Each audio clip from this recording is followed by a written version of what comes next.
I mean, I would hate to see, like I said a moment ago, we all grew up on traditional, like we are children of Squaresoft. Right. We're those people that it doesn't matter that we're okay with 2D sprites, and we're okay with, and especially high res 2D sprites we can do now. We're okay with playing that numbers game, to some extent, and it's the whole package that ties it together. I don't. Okay, Final Fantasy 13 was fucking gorgeous, but at the end of the day, honestly, I would rather play um, Resonance of Fate than Final Fantasy 13 because it's so much truer to the roots of what I played growing up. And does that mean that I'm just this retro gamer who's refusing to adapt to the times? I don't think so, because I mean I'm the last person that's a retro gamer. I can't go back and play Altered Beast and enjoy it. I can't do stuff like that. Yeah. Because it's the story, it's the experience, it's that growth that really sells me on these games, and I don't that stuff. It's hard for it not to age well. We hit that 1994 to 1996 point on the Super Nintendo, Sega, where it was just kind of this golden age where we sort of met that pinnacle of potential as far as storytelling went, on a 2D platform. And then we've moved into 3D, and I almost think that it got too challenging for us to identify what the value was in the things that we used to do. You take something like a Chrono Trigger, and we haven't been able to replicate, in my opinion, that level of role playing or just that feeling. That level of storytelling. Exactly. That experience. Right, on a console. And as good as something like Mass Effect 2 is, it never made me feel like Chrono Trigger did. And as good as Final Fantasy 13 was, it didn't make me feel like Final Fantasy 7 or 8 or 9 did. And I mean, the same goes for 10. And the same goes for 10, depending on how you feel about it. Personal preference, yeah. Favorite 8, favorite 10, favorite 9. So that's yeah. Notice no 7s. 8, 9, 10. I mean, well, getting onto that, there's a lot of topic about, especially I'm on Reddit a lot, and a lot of people talk about the Reddit community just hates on 7, and I don't really think that's justified. I have to give credit where credit's. If Square did not milk it for everything that it's worth, right, I think we would remember it a little more fondly. But then we get the Dirge of Cerberus. Yeah. We get. I mean, Crisis Core was good. I like Crisis Core. At the end of the day, they're the individual people who make the games. I would consider them artists. I do consider them artists. But at the end of the day, these are companies trying to make money, and that's the big thing with the JRPG market right now. Is just how are they going to? Yeah, they're not making money. Yeah, keep it making. And I don't agree with something you brought up earlier. Just to touch back on it real quick before I forget about it, was that the differences between what we're talking about here is the difference between Western RPGs and JRPGs. I mean, I don't understand this belief that that the JRPG has to be like the Western RPG. You see like a lot of people's complaints about it. It's like, okay, well, there's nothing like Mass Effect and stuff like that. And what I don't understand is like, why is there not place for both? Like, why do people like money derides one thing? You're right, and ideally that's where we would be. And that's kind of what I was getting towards was, it's like saying, looking at an action movie and a romance movie. It's like watching a romance movie and saying, well, this is nothing like Transformers. This is a piece of crap. It needs to be more like an action movie. But you can do that with a medium like, film or literature or something like that, because as expensive as they are, the market is so huge for entertainment, like a film or a book or something. Enough people are going to pick it up at the end of the day. The odds of it not being profitable if you put enough money into it are pretty slim. With a video game, that's simply not the case. A lot of people play video games, but not enough people play video games that disasters are few and far between. They're afraid to take that plunge, that chance. And it's so hard for people to want to take chances.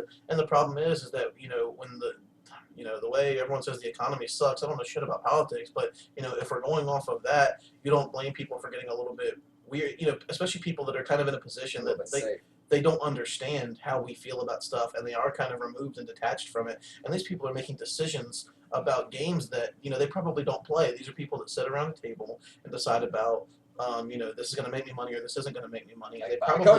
And they probably aren't going to listen to the opinions of the people that are sitting there coding the stuff that would actually probably have some insight that would help them. And that's how we end up with Japanese series being produced by American developers that just completely miss the point and they don't capture the feel of of what the game was supposed to be about. And I mean, it worries you. And you look at stuff like the next Ninja Gaiden game coming out is going to be made by an American developer. You look at the next Devil May Cry game coming out, it's going to be made by an American developer. That seems to be Platinum like the Games. go-to answer. I don't necessarily agree with that either. Yeah, it sucks. I think that's bad. It's deculturalizing Japan itself. I Right, think. for a lot of reasons. It's just bad. But I mean, and I hope that it's just a short-term thing. I hope that we get past it. Well, going back to the comment you made earlier, bringing up the names who have been very adamant about the state of the Japanese game development. If the Japanese game developing culture, because the game developers there, it is a separate culture for them. It's not very much like how geek culture is here in the U.S. If you go to a comic book store, it's its own little world. I mean, we've all been to various, and and each one is different. You walk into one, and it's a completely different feel than the other. Is it entirely possible that because there's such stagnation in the Japanese market, that the American developers who are, our age and slightly old, the people who grew up on the same stuff that we did, like I said earlier, we're children of Square. We grew up on the Square RPGs. That was our childhood. What if they're in the same position, and what if they are tired of the fact that there's so much stagnation in their heroes, that they're trying to do, like, I know it's not a good thing to say that, okay, I've seen the screen caps of the new Devil May Cry, and I have to say I'm in no way impressed. The first Devil May Cry blew the shit away out of me. I'm like, that was amazing. This game looks trite and emo, and I'm tired of it. I think they fall like a Twilight, Yeah. But what if we're looking at it the wrong way? What if we're looking at it as they're trying to deculturalize it? What if they're trying to save the remnants of their childhood and their memories? I mean, looking at I feel like I can offer like a little bit of a different perspective or a unique perspective. Like, whether or not I qualify as one, I would like to consider myself a potential artist or a possible artist in the future. I mean, that's what I'm big on, is drawing and things like that, and literary works, things like that. But at the end of the day, any artist, all they want, what they want to do is they want to create something new. That's what an artist wants to do. That's what they strive to do. And I think the video games are no different than that. That's you don't want to see like Final Fantasy VII. You don't want to see Final Fantasy VIII being the exact same thing with just cookie cut, just the same characters, the same gameplay, everything like that, just placed in a slightly different, world. Squall Cloud, what? Well, Squall Cloud notwithstanding, but you have to give credit to Final Fantasy where credit is due. Their combat systems are always take chances, and that's what 13 did. 13, I will not say I hate any Final Fantasy. I don't really play the MMOs, but any Final Fantasy, I enjoyed them all. Was 13 my favorite? By far, no. But Luth and I, we have played 11. That's how we met. I played a little bit of you guys met. And, I played a little bit of it. I never got. But Square has always, even if they don't take a ton of chances, like they don't just completely just take a dartboard and start throwing darts to see how they're going to develop the game. They do take a lot of chances, and they were one of the first companies to bring an MMO to a console for one. I mean, they're the only one to successfully do it. Yeah. Period. Yeah. The closest second that I can think of is Fantasy Star. Yeah. Right. Fantasy Star Online. And even just even that was just. That's a different definition of that's MMO like. That was late 90s that MMO. was a Diablo style MMO. Right. That was a hack and slash, and I will grant that. But what if this thought's kind of, I don't think it has anything to do related to this conversation. I just want to make a quick comment right here. I love Link from Legend of Zelda, but continue. Yes, I know. Right behind this. Yes. I got Link back up for those of you who can't see because my head's in the way. But going through the evolution of it, I was mentioning earlier, for Giftmas, I got Luth a bunch of games on Steam. One of them was the Sega Classics Pack Volume 4, which has some of the games that I've LP'd, the Shining series mostly, Shining in the Darkness, Shining Force 1, Shining Force 2. Shining Force 2 being one of my favorite RPGs. And it was not development in-house by Sega, it was done by Camelot, or it started off as Sonic Software Planning and then became Camelot Software, the same people who did Golden Sun and Beyond the Beyond and all those. But looking at what Sega's done, they took a strategy RPG that the first one was okay at best. The second one, to this day, is still regarded as one of the best 16-bit games made. I mean, if you look at a list of Genesis games, it is always somewhere on that list. And then we were talking about Valkyria Chronicles. Love Valkyria Chronicles. Is It is a good it possible that we can take the old style JRPGs, the Chrono Triggers, the Secret of Manas, even the Mario RPGs, and kind of I know Mario is kind of an interesting example because he has gotten a couple of Right. reboots with the RPG, the Mario and Luigi's Yeah, for Mario the that's Game what Boy I was Advance Advance, done very and then successful. by even the way, yeah. the Paper Mario games for Yeah. GameCube and even Super Paper Mario on the Wii has a lot of RPG aspects. But is it possible that we can take those games? Would it be possible to do a modern day Secret of Mana? Do you think it would be possible to recapture that feel for these games, or is it just something that are we looking at it through this was our childhood, so we're looking at this game captured our childhood, and there's no way that we're going to really be able to replicate that? Is it? I think part of it is like an initial experience like what Luth touching on what he said like way at the beginning of the conversation was that games that you can remember, some of your favorite games you can remember and video game moments you remember from your first years of gaming are much more powerful than stuff you did in Mass Effect 2 or something like that. And I think part of that needs to be looked at objectively in the sense that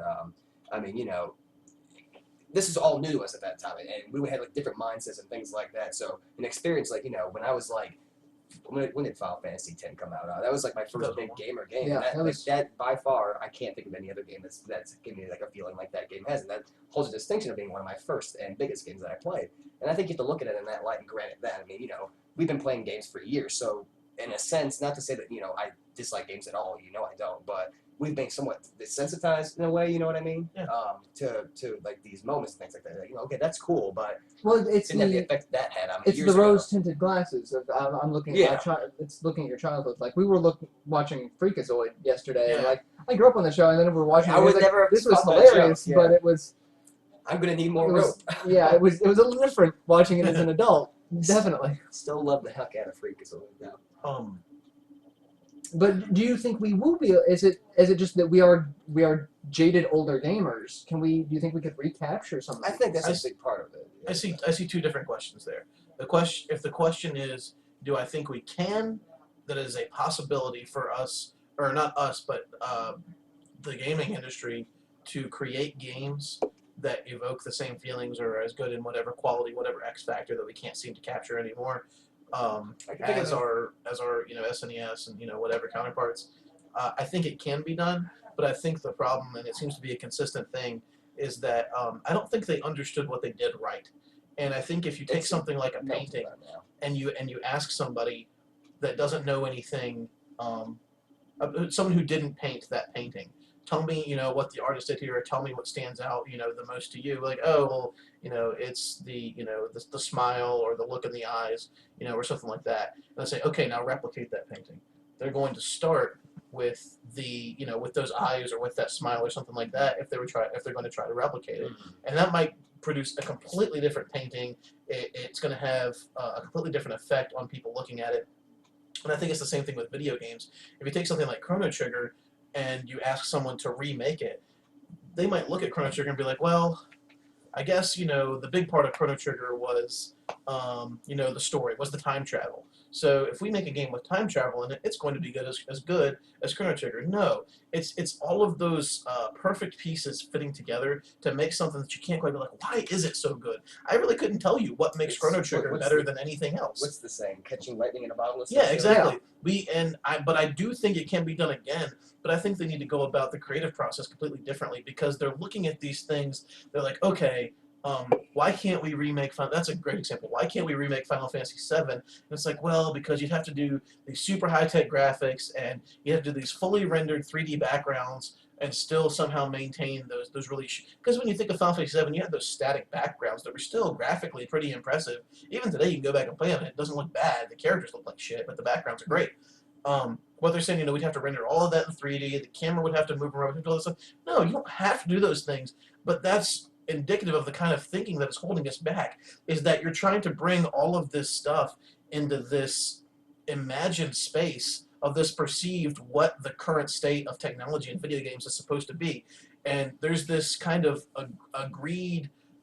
There's this social contract for gaming that you have to have good graphics, you have to have full 3D environments, and you have to have this and that and this and that. You don't have to have anything. What works works. And if you go in and you really take an honest look about what works for those old games, you're going to find that it probably has very little to do with graphics, and it probably has very little to do with the advertising and stuff like that, and a lot more to do with the little stuff and the people that made it and the little care that they put into it. I think you can break this down to, I mean, even going past like JRPGs and Western RPGs, I think you can break it down to two big consumers that, I think are the only two that really matter at all. And that's going to be the ones that just want entertainment, that just want to have fun, and you have the ones that want a meaning, that want something specific, want something, memorable and things like that. And even when you have creators and things like that, you have like companies, want to make money at the end of the day. Talking about the Chrono Trigger, I forget his name, but the director of that game, Chrono Trigger, when it was re-released in the DS, and people were clamoring,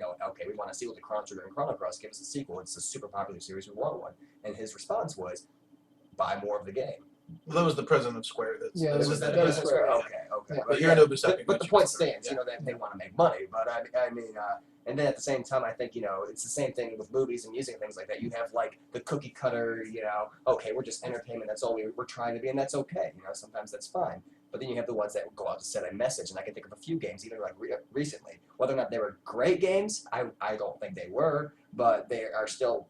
Are they worthy of being mentioned? Yes. Like games against slaves. The gameplay was, very basic and very, very, okay. It was okay, but I think they did some very unique and very, experimental things, and that's what I think needs to be done.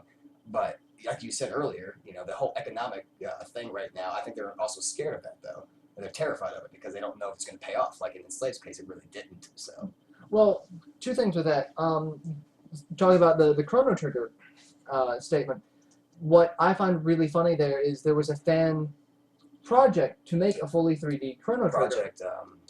I forget what it was called. I know what you're talking about. It was something related to like Dream, because it was Radical Dreamers was the game that never really got released here in the U.S. We got pretty far along too, from my understanding. They, I want to say they were like 90-some-odd% done the week they were getting ready. Screen captures and stuff for it, the week they were getting ready to release it, they got slapped with a cease and desist order because Square's like, no, you're not going to do. They weren't going to do anything for profit, but Square's like, no, it's still our property.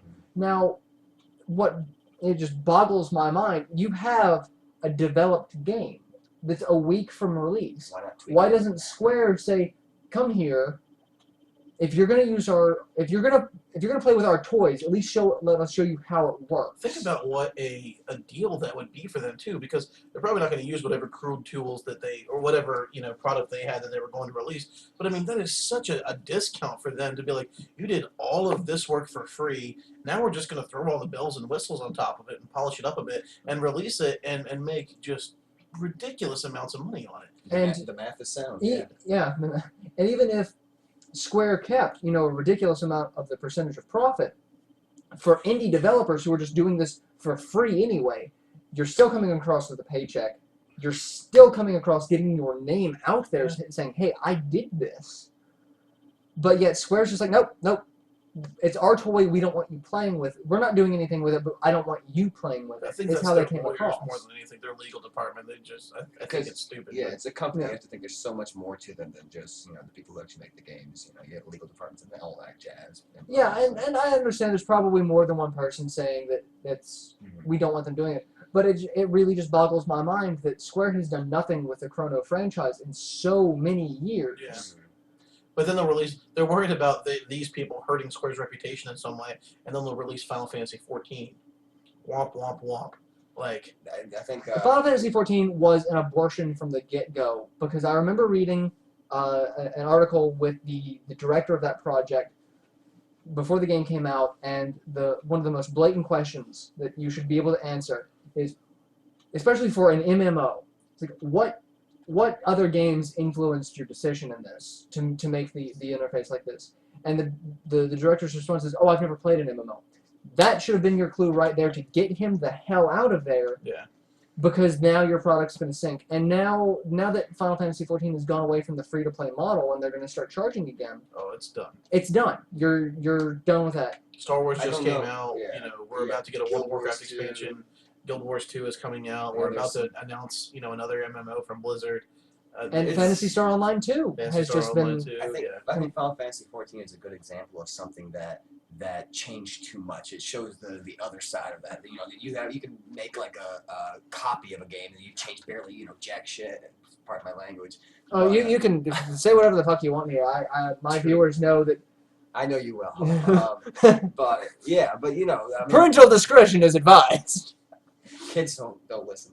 But Final Fantasy 14, like I have to give the merit for the one thing is that you tried all these new things. I think some of them were ridiculous and idiotic, like the whole changing the classes' names with a brand like Final Fantasy. You have something that you have.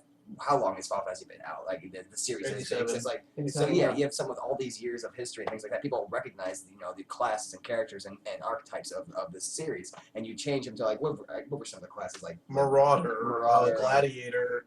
I'm the only one that played this. Hold on, Lancer. Well, Lancer's true because it was in Tactics. It was in Final Fantasy Tactics, but right. it wasn't the same class. No. Hold on. Weren't they much more complex? Hold on. Lancer was Hold on. There's some weird ones. Yeah, give me a second. Was it Berserker? Berserker actually was a class for Final Fantasy games. Yeah, it was. I think at one point. I'm trying to think of the two mages. One, oh shit, and you guys are probably screaming them at the computer. Yeah. Please don't spam this video with comments of the classes that we don't know. But I just the point being is that these classes like they're unrecognizable. Some of them are downright confusing. The mages ones didn't make any sense to me when I was reading them. Just like they just changed unnecessary things that didn't need to be changed at all, and it just shows the other side. This is what happens when you change too much. It alienates people essentially. Yeah. So. Final Fantasy 14 was just not good for anybody. Mm-hmm. But I think if this is supposed to be about the Western versus the JRPGs, We kind of steered away from that. yeah. Well, I think yeah, some it's- places, but it's Well, hard. It's hard because a lot of it does affect the entire video game industry. Yeah, So- we kind of touched on that really early on. Is there's you can't really distinguish because JRPGs would be considered the things from the 90s, which are no longer really in No one's play. making them anymore, Yeah, and no it one- sucks because BioWare's taken over, and I'm okay with that. And I understand I do love the BioWare games, but yes, they're between Bethesda and BioWare, the only thing you have going, Atlas is sort of keeping the JRPG and alive. there's just like a niche. A lot of their stuff is action oriented because when I think JRPG, I think strictly turn based. That's my bread and butter. But you really only see that stuff on handhelds now, Yeah. because it Handhelds is a seem to niche be market. haven for, like, the Those JRPGs. they're cheaper to make. They're portable. And there's so many factors that go into that because you take something like a handheld and. Why is it ideal to put a role-playing game on there? Because the people that are going to play those turn-based role-playing games are the people that are our age now, and we don't necessarily want to go home and turn this turn-based role-playing game on and sit there and play it and invest all this time and the numbers and stuff like that. We want something bite-sized that we can take with us, and when we're on our lunch break, when we're waiting for our food to get to the table, if that's you're the big lucky thing enough with to the have a whole desk industry. job and you can play in between, whatever you're doing, then that's your time to play your turn-based game or whatever. That's And how I got through Lunar Silver Star. Yeah, That's why exactly. entire companies have like that. A lot of companies now have like divisions that their sole job is to make social like media games and web browser games and things like that. The whole division is to make games like Farmville or Angry and things like that. And then you have like the mobile games like Angry Birds and things like that, which are on a huge